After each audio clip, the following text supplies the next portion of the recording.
Boa tarde, família! Eu tenho uma ótima notícia para compartilhar com todos vocês. Na verdade, uma excelente notícia. Que esse mês aqui, o movimento de discípulos totalmente comprometidos, que nós somos parte, alcançou o número de 10 mil discípulos ao redor do mundo inteiro. E é uma alegria poder celebrar o poder de Deus, porque isso é pelo poder de Deus, pela graça de Deus. Porque lá em 2006, não é muito tempo atrás, esse movimento que a gente é parte hoje, começou com 42 discípulos, lá em Los Angeles, na Califórnia, nos Estados Unidos. Só 42, imagina, é menos da metade dessa sala. Começou lá em 2006, e esse movimento tem se espalhado pelo mundo agora. São mais de 120 igrejas ao redor do mundo inteiro, em todos os continentes povoados da terra. E nós somos parte disso. Por quê? Porque o nosso Deus é um Deus misericordioso e é um Deus poderoso também. Isso me inspira a poder estudar hoje na palavra de Deus, de onde tudo isso começou. Então, hoje nós vamos voltar um pouco para o básico. Vamos voltar às nossas origens e estudar na palavra de Deus. Por que esses 42 discípulos corajosos decidiram começar um movimento para Deus no século 21?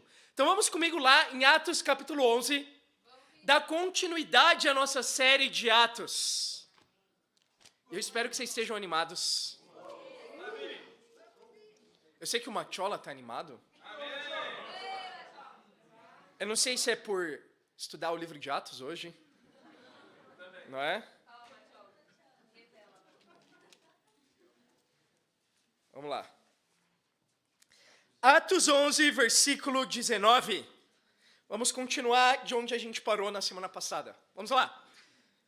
Atos 11, 19, de volta às origens. Vamos lá. Os que tinham sido dispersos por causa da perseguição desencadeada com a morte de Estevão, chegaram até a Fenícia, Chipre e Antioquia, anunciando a mensagem apenas aos judeus. Alguns deles, todavia, cipriotas, sireneus, foram a Antioquia e começaram a falar também aos gregos, contando-lhes as boas novas a respeito do Senhor Jesus. A mão do Senhor estava com eles, e muitos creram e se converteram ao Senhor. Notícias desse fato chegaram aos ouvidos da igreja de Jerusalém. Eles enviaram Barnabé a Antioquia. Este ali chegando e vendo a graça de Deus, ficou alegre e os animou a permanecerem fiéis ao Senhor de todo o coração. Ele era um homem bom, cheio do Espírito Santo e de fé.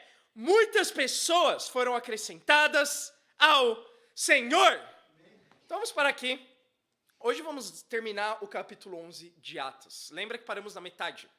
Para recapitular um pouquinho, em Atos capítulo 10, o evangelho finalmente chega até os gentios, quando Pedro vai até a Cornélio e a família dele e prega a palavra de Deus. Eles são batizados com o Espírito Santo e depois Pedro prega a palavra de Deus ainda poderosamente e batiza eles na água, porque ele entendeu que a promessa feita aos judeus em Atos 2, a promessa de salvação, também foi feita aos gentios. E por isso ele batiza Cornélio e a família. Em Atos 11, como a gente estudou semana passada, Pedro, ele tem que explicar esse fato para os judeus em Jerusalém. Porque para eles era difícil entender judeus se associando com gentios. Ainda que eles não eram mais judeus e sim cristãos, eles ainda se viam muito como judeus. Porque eles estavam inseridos na cultura judaica ainda. E na continuidade, a gente vê finalmente o evangelho de fato chegar aos gentios massivamente. Não mais só a Cornélio e a família dele, mas aqui o evangelho começa a ser espalhado para outras nações gentílicas daquele tempo. Nós sabemos de Atos, como a gente já estudou nos capítulos anteriores. Em Atos 6 existe a escolha dos 7, os 7 diáconos. Entre eles Estevão. E a Bíblia relata no capítulo 7 de Atos a morte de Estevão, que é o primeiro mártir do cristianismo. Depois da morte de Estevão, em Atos capítulo 8, A igreja se dispersa. Somente os discípulos, os apóstolos ficam em Jerusalém e os outros discípulos se dispersam por várias outras regiões ali perto. E eles começam a chegar em outros lugares, que é relatado aqui em Atos capítulo 11. Eles chegam a Fenícia, Chipre, Antioquia, pregando a palavra de Deus. Eles não estavam com medo da perseguição. Eles estavam animados para espalhar cada vez mais a palavra de Deus. E aí, eles chegam a Antioquia, e lá a Bíblia diz que muitos se convertem a Deus. E por isso, eles precisam enviar reforços. Eles enviam Barnabé junto com Paulo, para poder ajudar os discípulos recém-batizados lá. Vamos seguir lendo o versículo 25, de onde paramos. Então Barnabé foi a Tarso procurar Saulo, e quando o encontrou, levou-o para Antioquia. Assim, durante um ano inteiro, Barnabé e Saulo se reuniram com a igreja e ensinaram a muitos. Em Antioquia, os discípulos foram pela primeira vez chamados cristãos. Naqueles dias, alguns profetas desceram de Jerusalém para Antioquia. Um deles, Ágabo, levantou-se pelo Espírito, predisse que uma grande fome sobreviria a todo mundo romano, o que aconteceu durante o reinado de Cláudio. Os discípulos, cada um segundo as suas possibilidades, decidiram providenciar ajuda para os irmãos que viviam na Judeia, e o fizeram, enviando suas ofertas aos presbíteros pelas mãos de Barnabé e Saulo. Uau! Então aqui nós vemos o jovem convertido em Atos 9, Paulo. Paulo, logo depois de ser batizado, ele já começa a pregar o evangelho para os judeus. E anteriormente ele mesmo era judeu. E aqui nós vemos, ainda não é a primeira viagem missionária de Paulo. Isso só acontece no capítulo 13. Depois nós vemos em Atos a segunda viagem missionária de Paulo. Aqui a gente pode chamar da viagem 0. E Paulo, ele vai junto com Barnabé instruir os discípulos em Antioquia. Vamos entender isso. Onde fica Antioquia? Antioquia fica um pouco mais ao norte de Jerusalém, atualmente na Síria. Antioquia era a terceira cidade mais importante da antiguidade. Ficava atrás de Roma, número 1. Ficava atrás de Alexandria, que ficava mais ao sul ali, no Egito, na África. Cidade número 2. Antioquia havia logo depois. Então era uma cidade muito importante. Tanto é que eles enviaram Paulo junto com Barnabé. E aqui nós conhecemos o famoso versículo, em Atos 11, 26, quando os discípulos são pela primeira vez chamados cristãos na Bíblia. E eu sei que para muitos de nós isso já virou algo comum, que nós ensinamos para muitas pessoas quando estudamos a Bíblia com elas, no estudo de discipulado, falamos que biblicamente, para você ser um cristão, você tem que ser um discípulo. Porque cristão e discípulo são sinônimos. Isso não deixa de ser revolucionário, irmãos. Ainda que a gente já ouviu isso muitas vezes, ainda que a gente já ensinou isso muitas vezes, quando alguém ouve isso pela primeira vez, isso é chocante. Isso é extraordinário.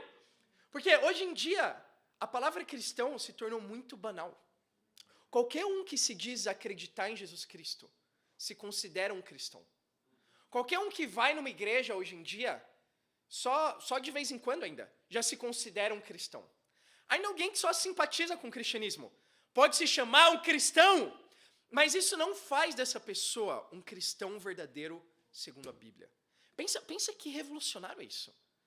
Quando a gente vê nas igrejas, a gente vê um cristianismo segmentado. Você tem a pessoa que só acredita e ele é um cristão. Você tem o cristão que ora, de vez em quando lê a Bíblia, ele também é cristão. O cristão que vai todos os domingos é um cristão. O cristão que vai numa missão é um cristão, mas em diferentes níveis.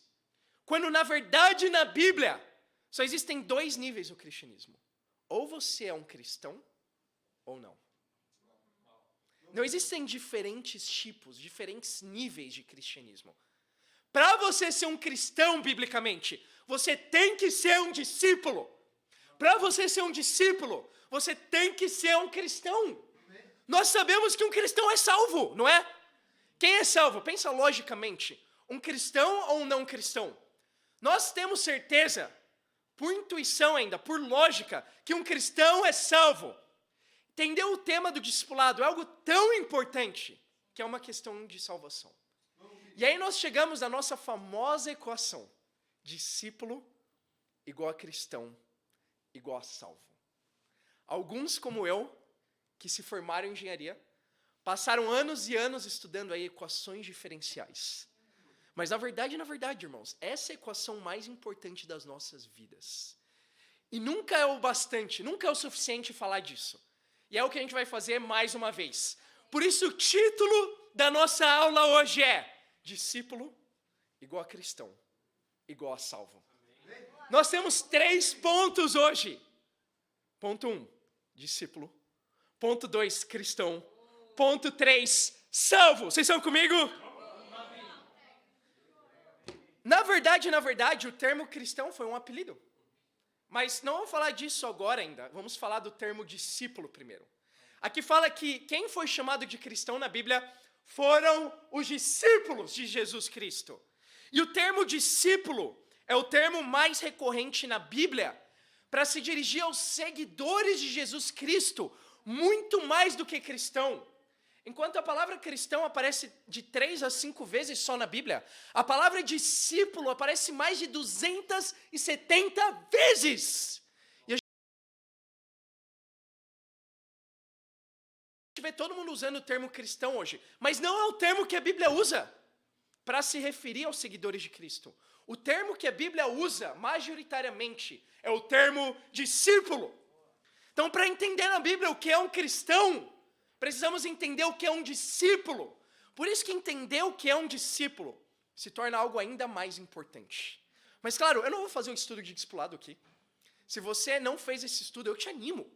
Fala com a pessoa que te convidou. Estuda profundamente na Bíblia o que é ser um discípulo de Jesus.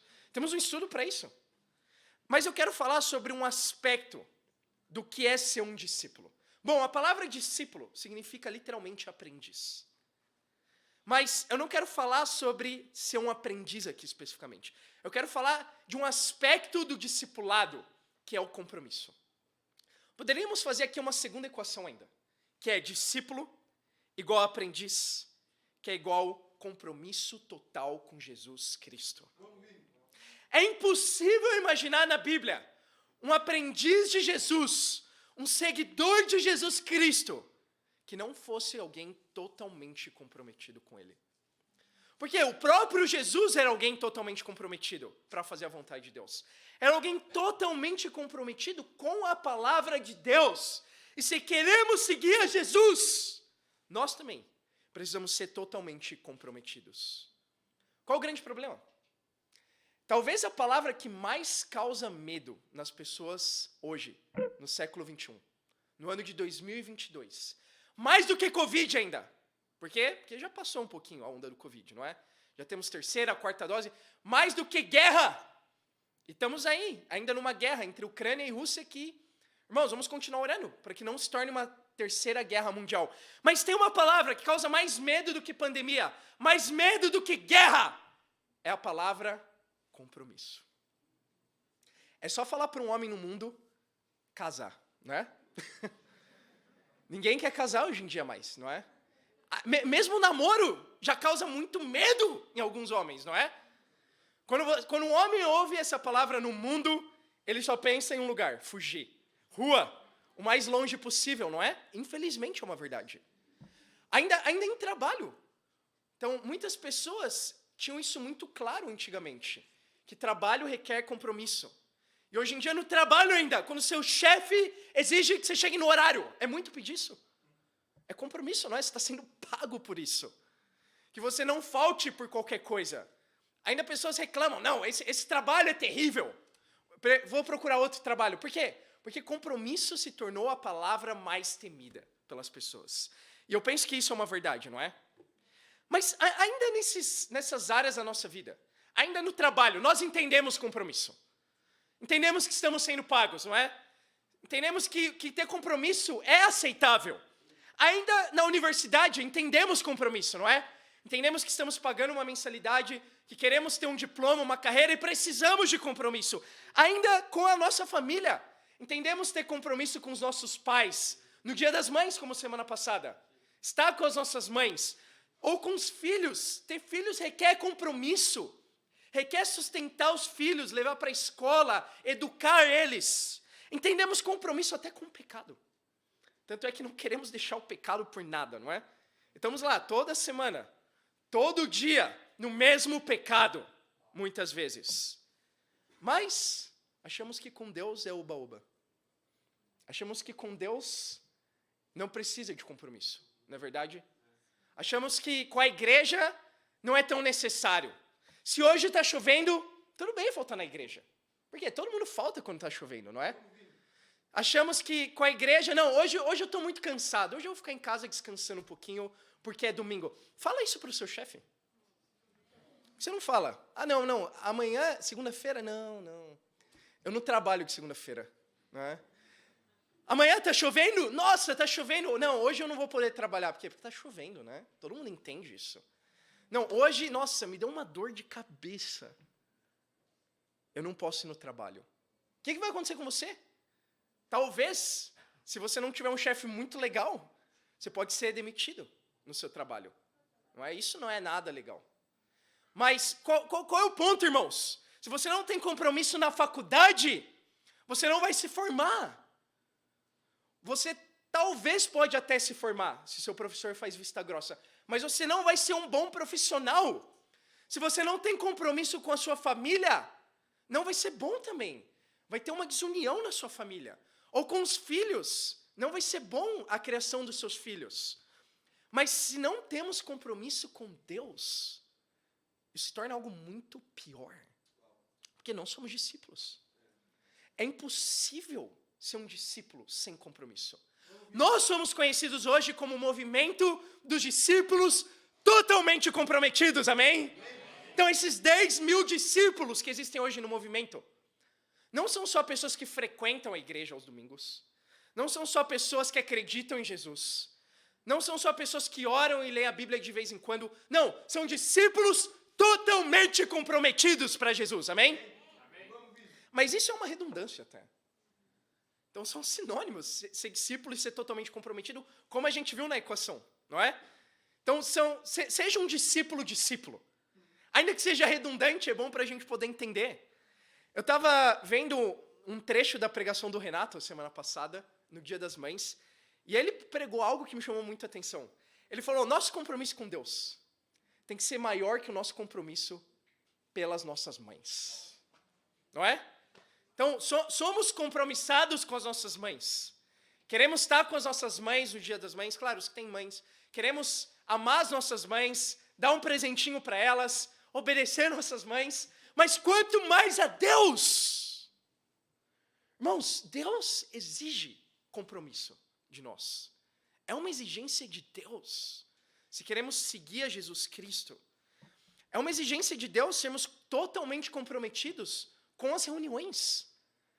Então, eu lembro que antigamente, quando eu ia na igreja, e me lembrou um pouquinho o último culto, porque foi às 9 horas da manhã. Eu estava falando isso com os meus pais na saída. A gente lembrou como que era a nossa postura antigamente. A gente queria ir na igreja o horário mais cedo possível. Para quê? Para ficar livre. A gente falava isso.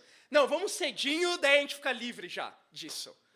Olha que coração, não é? Mas é o coração que muitas pessoas têm. Talvez ainda alguns de nós aqui. Por isso alguns não vêm nos cultos da tarde, não é? Porque você não vai poder ficar livre para fazer as suas coisas, entende? Cristianismo, discipulado, não se trata de você. Não se trata de ter compromisso com você e com as suas coisas, e sim um compromisso com Deus. Um compromisso total com Deus. Por isso nós vamos às reuniões. E não importa se o culto é 3 da tarde, se o culto é 9 da manhã, se é 10 da manhã, não importa se o culto é meia-noite, nós temos compromisso com Deus. Vocês estão comigo? Não importa se o culto é aqui no Pérgamo, na Freicaneca, não importa se semana que vem vai ser na Sé, ou vai ser na Liberdade, vai ser no Parque, vai ser na Rap. Nós temos compromisso com Deus. Isso é o que me inspira do coração dos discípulos aqui da igreja. Quantas vezes nós mudamos de lugar de culto nos últimos anos? Sério, eu penso talvez em 10 lugares diferentes. Às vezes no meio da semana tem um imprevisto, a gente precisa mudar o lugar do culto, mas os discípulos estão lá. Que outro lugar acontece isso? Onde as pessoas buscam comodidade, onde as pessoas querem ir onde é mais perto para elas, onde é mais conveniente para elas. Isso não é compromisso com Deus. Isso é compromisso com você, com o seu fim de semana, com o que você acha que é melhor, mas não com Deus. Temos compromisso com as reuniões, com os cultos de semana. Entende? Eu quero levantar os homens aqui. Eu vejo o culto de homens cheio lá. Eu vejo mais de 90% dos irmãos lá, no meio da semana. Talvez os que não estão, é porque estudam, estão terminando aí a faculdade, ou porque trabalham à noite. Mas se eles pudessem, eles com certeza estariam lá. Por quê? Porque é o compromisso, é a convicção, é o coração de um discípulo. Eu penso não só nas reuniões, eu penso nos nossos tempos com Deus. O nosso compromisso com Deus vai muito além de estar aqui numa reunião. Começou essa manhã, quando separamos um horário para orar, para ler a nossa Bíblia. Então não deixamos de ler a Bíblia só porque temos um culto, amém? Lembra de Atos 17, vamos ler ainda Atos 17, mas lembramos dos estudos também. Quando tem culto, na verdade, quando você ouve uma pregação, é a melhor oportunidade para você ler sua Bíblia nesse dia. Você revisitar as Escrituras, examinar as Escrituras, como os bereanos fizeram.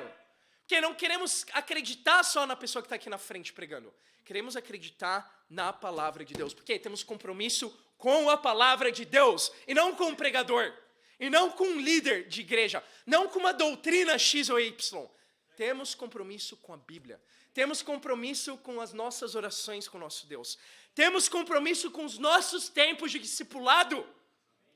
Irmãos, é inaceitável ficarmos 2, 3 semanas sem discipulado. É um mandamento de Jesus continuar ensinando a obedecer tudo que Ele nos ordenou. Chamamos isso na igreja, essa estrutura de discipulado. Um tempo semanal que temos, na verdade um tempo diário, um contato diário, nem que seja com uma mensagem, uma ligação, mas o mínimo é um tempo cada semana, ajudando o coração um dos outros com a palavra de Deus. Temos compromisso com as nossas ofertas. Olha aqui em Atos 11, onde a gente acabou de ler. Aqui os discípulos mandaram as ofertas, mandaram ajuda, porque houve uma grande fome naquele tempo, a Bíblia fala. Discípulos ficaram desamparados. E aqui de novo, eu quero ressaltar mais uma vez o compromisso da igreja em São Paulo. Porque nossos irmãos que estão em guerra lá na Ucrânia agora, temos uma igreja lá, temos uma igreja na Polônia agora, temos uma igreja na Rússia. Nossos irmãos receberam ajuda financeira, inclusive aqui de São Paulo. Por quê? Porque estamos totalmente comprometidos, ainda financeiramente falando, em ajudar o reino de Deus se espalhar pela terra. Então, irmãos, talvez alguma dessas convicções tenha tido não um compromisso total de você, mas um compromisso parcial. E o desafio para nós aqui é termos um compromisso total em cada aspecto da vida de um discípulo, para sermos discípulos, amém? Nosso primeiro ponto de hoje, discípulo. Segundo ponto de hoje, cristão. Vamos em Filipenses 4:9.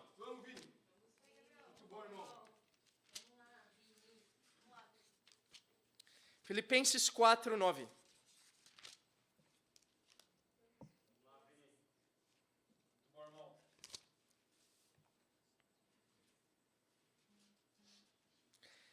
Então lembra, os discípulos receberam esse apelido de cristãos lá em Antioquia. E o termo cristão era um apelido pejorativo. Era como quando te zoam, me chamavam de baixinho. Eu ficava com muita raiva, não é? Então era um apelido, baixinho. Sorvetinho, contei no Devo essa. Tiveram outros apelidos que eu não gostei. Então, eles chamavam de cristãos um termo pejorativo. Lembra, eles receberam esse apelido lá em Antioquia. Para a gente ter uma referência, pensa em Osasco. Entende? Tem alguém de Osasco aqui? Uau! A Isabel é totalmente comprometida mesmo, hein? Vim de Osasco. Incrível, vamos lá. Então, eles receberam esse apelido. E cristão significa pequeno Cristo. Então, eles olhavam para os discípulos e pensaram, nossa, esses caras, eles lembram Cristo. Eles se parecem com Cristo. Vamos chamar eles de cristãos. Pequenos Cristos. Vamos falar um pouco mais sobre isso, sobre imitação. Olha Filipenses 4:9. Uma escritura incrível sobre imitação, olha isso. Paulo fala aqui para a igreja em Filipe: ponham em prática tudo o que vocês aprenderam, receberam, ouviram e viram em mim, e o Deus da paz estará com vocês. Esse é o nível de imitação que a Bíblia nos chama a ter. Ainda uns pelos outros. Para quê? Para a gente poder imitar Cristo. Como Paulo fala em 1 Coríntios 11:1, sejam meus imitadores como eu sou de Cristo. Mas quando ele chama os discípulos a imitar ele não está falando em imitar algumas coisas só. Olha o que ele fala aqui. Ele fala: ponham em prática tudo o que vocês aprenderam, receberam, ouviram e viram em mim. E o Deus da paz estará com vocês. Então, como vamos ser verdadeiros cristãos hoje? Claro, sendo discípulos, tendo compromisso com Deus, mas também sendo comprometidos em imitar uns aos outros. Imitar aquilo que a gente ouve, aquilo que a gente vê, aquilo que a gente aprende. Cada discípulo de Jesus nessa sala tem uma característica de Jesus que se sobressai das outras. Então, claro, ninguém aqui é Jesus. O que queremos ser, irmãos, é uma cópia mais fiel, parecida de Jesus. Mas ainda assim, vamos sempre ser uma cópia só, uma imitação. O problema é quando a gente se conforma em ser uma imitação barata só, uma cópia barata. Eu já contei essa história antes, mas eu não consigo pensar em outra quando eu penso em imitação barata. Eu lembro quando eu era pequeno e eu pedi para o meu pai uma bola de futebol. E era o meu sonho ter uma bola de futebol, porque eu sonhava em ser um jogador de futebol um dia, ser milionário, ter um iate, fazer o gol na final da Copa do Mundo. Imagina! Jogar no Palmeiras, ganhar um Mundial. Olha, já pensou? O segundo, né? Que já tem um. Era o meu sonho. Era o meu sonho, ser um jogador de futebol famoso. Imagina! E eu falei: pai, eu só preciso de uma bola. É só isso. E eu lembro, eu sonhava. Eu via às vezes eu passava no shopping, tinha aquelas vitrines. Aí eu via aquela bola, Topper. Nossa, é a melhor bola. É tudo que eu preciso. Falei: pai, por favor, compre uma bola. Chegou o Natal, ou foi o meu aniversário, eu não lembro. Eu vejo aquele embrulho redondo. É tudo que eu precisava. Eu abro o embrulho e é uma bola de futebol, a bola que eu tinha pedido. E aí eu leio o nome. É Topper, separado. Uau. Era uma cópia barata. Talvez por isso hoje eu não sou um jogador de futebol. Obrigado, pai. Mas, irmãos, pode até ser engraçado você comprar uma cópia barata de algo. Em geral, você vai perceber que cópias baratas não duram muito tempo. Agora, o que não é nada engraçado é que se você se conforma em ser uma cópia barata de Jesus, talvez você não vai durar muito tempo. Dele. Deus, ele quer que nós sejamos as melhores cópias que podem existir. E talvez o que é necessário hoje, para alguns de nós aqui, deixar de sermos cópias baratas e sermos uma cópia perfeita de Jesus, ou o mais parecido possível com Jesus, é mudar a nossa mentalidade do que cristianismo significa. Sim, estudamos a Bíblia, nos tornamos cristãos de verdade, começamos a orar, ler a Bíblia todos os dias, começamos a confessar nossos pecados, a estar nas reuniões, nos batizamos. E parece que depois do batismo tem uma queda. É muito comum ver isso, não é? Parece que aquelas convicções de antes, elas se perdem um pouquinho. E aí fica mais difícil vir no culto. Fica mais fácil faltar no bate-papo. Fica mais fácil você não estar com os irmãos. E aí como que você vai imitar? Né? Quem você vai imitar? Você vai imitar o mundo. Nós não escolhemos ser influenciados ou não pelas pessoas. Nós vamos ser influenciados por quem nós estamos perto. A questão é, você escolhe quem vai estar perto de você. Você escolhe estar mais perto do reino, dos discípulos, de Deus, ou estar mais perto do mundo. E se você está mais perto do mundo, é o mundo que vai influenciar você, e não você que vai influenciar o mundo. Então a pergunta hoje é, você influencia o mundo para Deus? Ou o mundo influencia você para mais longe dele? Entende? Então, nós precisamos entender que cristianismo não é um título que você adquire.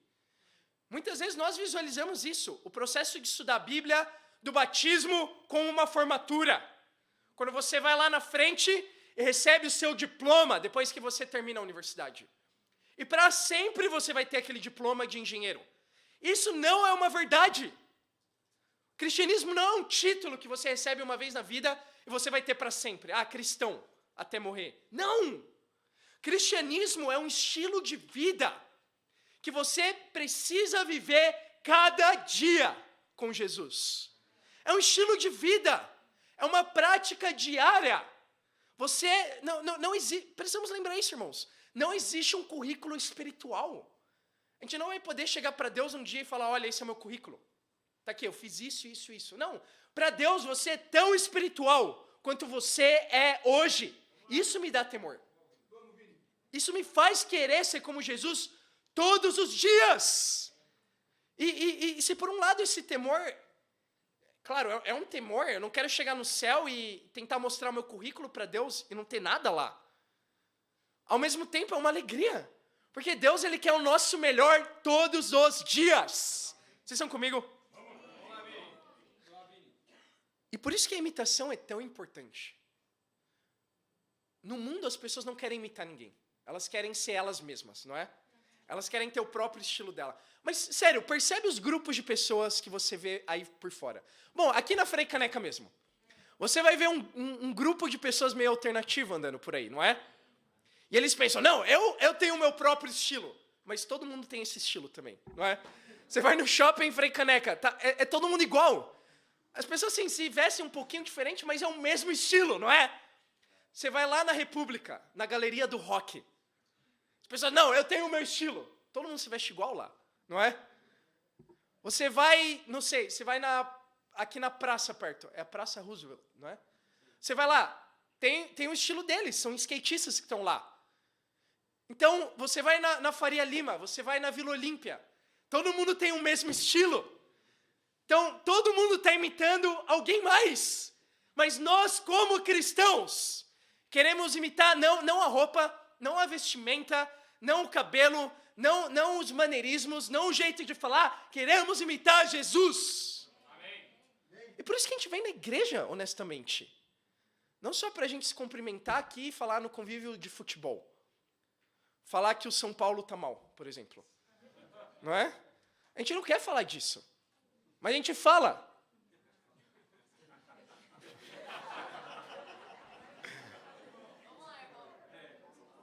Mas, irmãos, queremos falar de coisas espirituais no convívio. Queremos observar. No convívio, eu quero te dar um desafio. Tem o seu olhar espiritual aqui. Visualiza as características de Jesus um no outro. Quando você estiver falando com o irmão no convívio, com uma irmã, procura uma característica de Jesus para você imitar no seu bate-papo. Ou mesmo se você está estudando a Bíblia, você está vendo características de Jesus com quem está estudando a Bíblia com você. Imita essas características. Nós fomos feitos para imitar. E imitar requer humildade.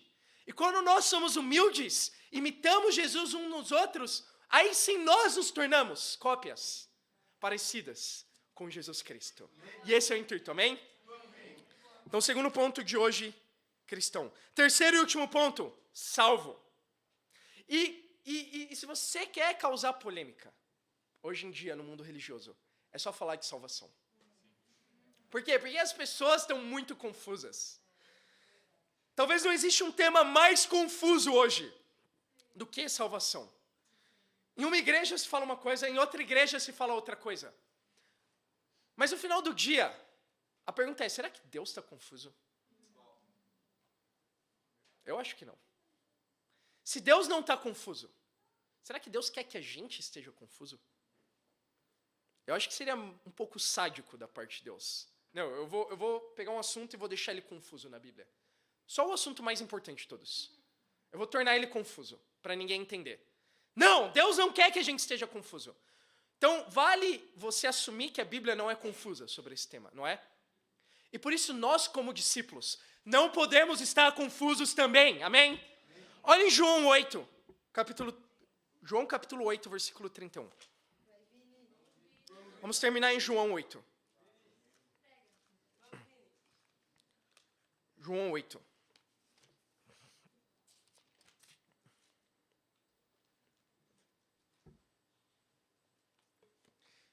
João 8,31 fala: Disse Jesus aos judeus que haviam crido nele: Se vocês permanecerem firmes na minha palavra, verdadeiramente serão meus discípulos e conhecerão a verdade, e a verdade os libertará. Eles lhe responderam: Somos descendentes de Abraão e nunca fomos escravos de ninguém. Como pode dizer que seremos livres? Jesus respondeu: Digo-lhe a verdade. Todo aquele que vive pecando é escravo do pecado. Aqui nós vemos Jesus ensinar claramente. A única coisa que pode nos libertar do pecado é a verdade. Só que para você conhecer essa verdade, você precisa primeiro ser um discípulo. Para você ser um discípulo, você precisa praticar o que Jesus fala, não só conhecer o que ele fala, não só saber as escrituras, praticar. E claro, para praticar você precisa crer nele. Ele estava falando aqui com os judeus que creram nele. Eles já criam nele. O que para muitas pessoas hoje já é suficiente para alguém ser salvo. Não, só aceita Jesus. Só acredita em Jesus. Talvez nem precisa acreditar. Só de você ser uma boa pessoa, você já vai para o céu. Mas não é o que Jesus ensina. Não são boas pessoas que vão para o céu. São pessoas salvas. Pessoas salvas vão para o céu. Então nós temos que entender essa convicção profunda, irmãos. Porque às vezes nossas convicções, ainda de nós discípulos, pode ser um pouco abalada. Quando nós vemos um familiar falecer, infelizmente. Quando nós vemos um amigo nosso começar a estudar a Bíblia e talvez parar. Quando nós vemos ainda alguém na igreja cair da fé. Podemos ficar um pouco balançados. E aí acontece as perseguições de Satanás. Pessoas começam a falar: não, mas então sua igreja acredita que só ela é salva. Não, ninguém acredita nisso, ninguém ensinou isso, ninguém vai ensinar. Eu nunca ensinei, eu nunca vou ensinar que somente a Igreja Cristã Internacional de São Paulo é salva. Mas também não acredito que existem muitas igrejas salvas por aí. São poucas. Jesus fala que são poucos os salvos, porque, infelizmente, poucos querem viver como discípulos. E aqui, segundo ele, para você ser liberto, você precisa ser um discípulo, não é? Para você ser liberto do pecado, para você ser salvo, você precisa ser um discípulo. Então, a salvação não se limita a ICC São Paulo, ou ICC de qualquer outro país. Mas a salvação se limita a ser um discípulo. Só um discípulo, segundo Mateus 28, é um candidato para o batismo. E o que acontece no mundo religioso? Qualquer um pode ser batizado. Você vai lá, marca um dia no ano, normalmente é isso, é um dia no ano, né? O batismo é algo tão importante que se batiza uma vez no ano. Você marca um batismo, coloca uma roupa bonitinha em você, você vai lá, se batiza, e o que acontece? Os mesmos pecados de antes do seu batismo, você continua praticando depois. Entende? Isso não é salvação. Salvação é uma mudança de vida, é a conversão. É um giro de 180 graus para onde você estava indo. Se você estava sendo escravo do pecado, agora você é liberto do pecado. Salvação é a melhor coisa que a gente pode ter. Sem dúvida, não tem como ser um discípulo sem compromisso. Não tem como ser um cristão sem compromisso. Não tem como ser salvo sem compromisso. Mas salvação é a melhor coisa, é a melhor notícia para nós hoje, irmãos. Que vale a pena, é uma vida difícil, sem dúvida. Tem sacrifício, sem dúvida. Mas é a melhor vida. Talvez você teve um dia difícil hoje, eu não sei. Talvez você teve uma semana difícil. Mas se você é um discípulo de Jesus, se você foi batizado, se você tem andado na luz e confessado os seus pecados, se arrependido deles, Você pode falar isso hoje. Eu sou salvo. Pensa, não tem como falar isso triste. Não tem como falar isso e ficar desanimado. É tipo uma tchola aqui falando, essa é a Lara, minha namorada. Entende? É melhor que isso. Não é? É melhor, é muito melhor. Porque nós temos um namoro, na verdade, mais que um namoro, nós temos um casamento com Deus. Amém. Com o Criador do universo. É só isso que nós temos. Nós temos um relacionamento com Deus. Nós temos o reino de Deus. Nós temos a palavra de Deus. Nós vamos herdar um dia os céus. Me explica como sua vida está ruim agora. Não tem como. Entende? Não tem como. Você entende? Jesus morreu por mim. E é isso. Isso é tudo que importa. É tudo que a gente precisa para ficar animado, para ficar alegre. Deus tem dado já. E por isso vale a pena ter compromisso. Vale a pena vir nos cultos. Vale a pena ler sua Bíblia. Vale a pena dar sua oferta. Vale a pena evangelizar. Por isso os discípulos evangelizavam. E é o que a gente lê no livro de Atos. Quando eu penso nisso, na alegria de ser salvo, eu nunca esqueço. No último retiro que a gente teve, lá no ano de 2018, quando o nosso irmão Gustavo Piai, que estava aqui alguns meses atrás, ele estava se mudando lá para a Ucrânia, para ser um missionário lá. Ele tinha acabado de recusar uma oferta que ele ia ganhar muito dinheiro, uma oferta de trabalho. E ele falou, nossa, eu estou tão alegre de ser um missionário. E quando a gente estava compartilhando dele, no final ele compartilhou um pouco como ele se sentia. E ele falou, para mim hoje é inadmissível que existam pessoas aí fora e elas não conhecem e não têm acesso hoje ao que nós temos. Essa é a convicção de alguém salvo. E para pensar, você é tão salvo quanto Gustavo Piai? Você é tão salvo hoje quanto no dia do seu batismo? Nós somos salvos pelo amor, pela misericórdia de Deus. E é verdade a equação, discípulo igual a cristão igual a salvo. Mas eu queria que a gente analisasse, parasse um pouquinho para pensar nisso. Quão grandioso é isso, irmãos. De novo, voltamos ao básico hoje. Voltamos a estudar convicções básicas na Bíblia. Mas essas são as convicções essenciais. Para que não só a gente chegue um dia no céu, não só para que a gente continue pregando a palavra de Deus, estudando a Bíblia com as pessoas. Por quê? Porque é isso que discípulos fazem, amém? Estamos envolvidos com as pessoas. Vamos atrás, insistimos, convidamos. Porque por isso, pessoas precisam ser salvas. E a salvação é a nossa maior alegria. Mas não só para estar no céu um dia, junto com o maior número possível. Mas para aqui na terra, a gente poder viver a melhor vida de todas. Todos os dias. E para Deus seja glória. Amém.